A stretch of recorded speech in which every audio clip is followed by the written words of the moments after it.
Well, hello everybody, and welcome to Canada Day, July 1st, 2023. And the question is, Canada Day? What's this property got to do with Canada Day? Well, it's a bit of a stretch, but it's as close as we're going to get. Do you know where I am? I'm at the corner of Mill and Pendleton. Am I going to stay here? Nope.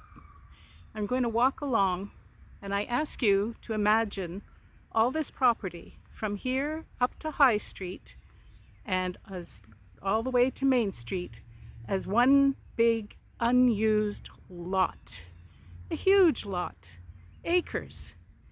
And what was here in 1850s? A foundry, a very large foundry where they processed potash and also steelworks. And also barrel works. The coopers were busy because you needed barrels.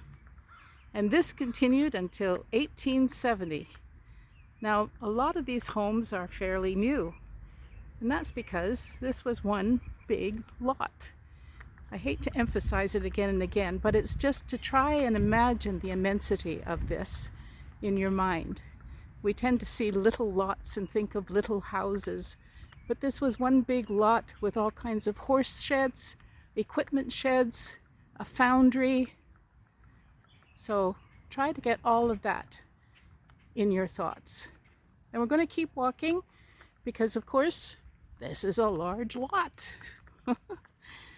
So in 1870, the Wells foundry and potash business shut down. James Pendleton Wells.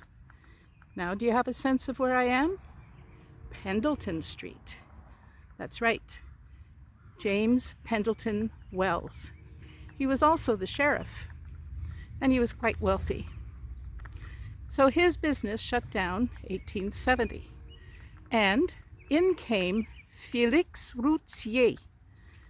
Félix Routier. He had been mayor of Saint Placide near Two Mountains, near Oka, on Lake of Two Mountains, for 12 years.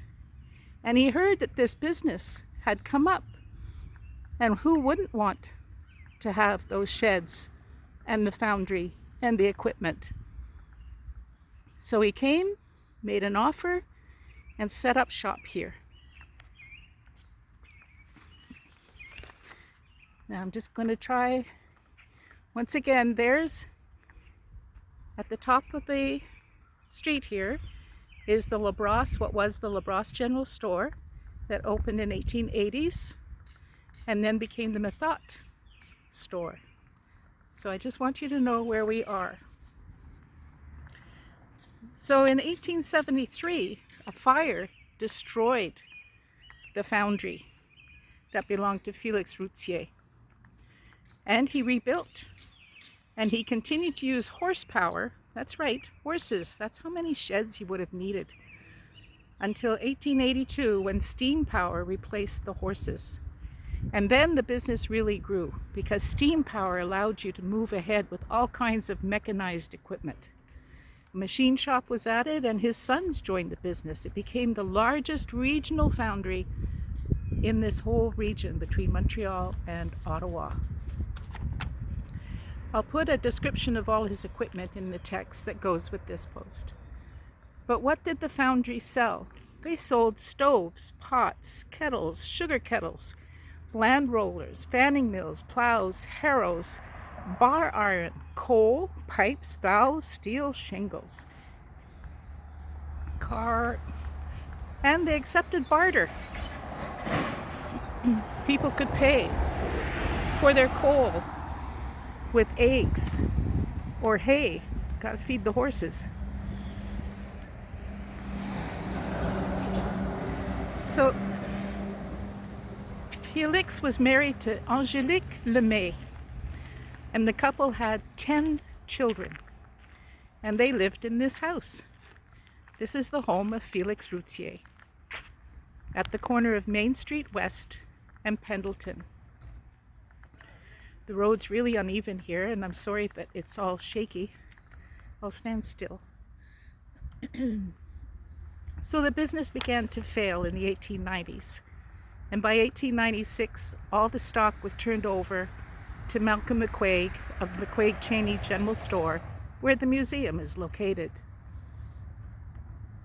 And there was a fast selling off of all the equipment, and the foundry shut down.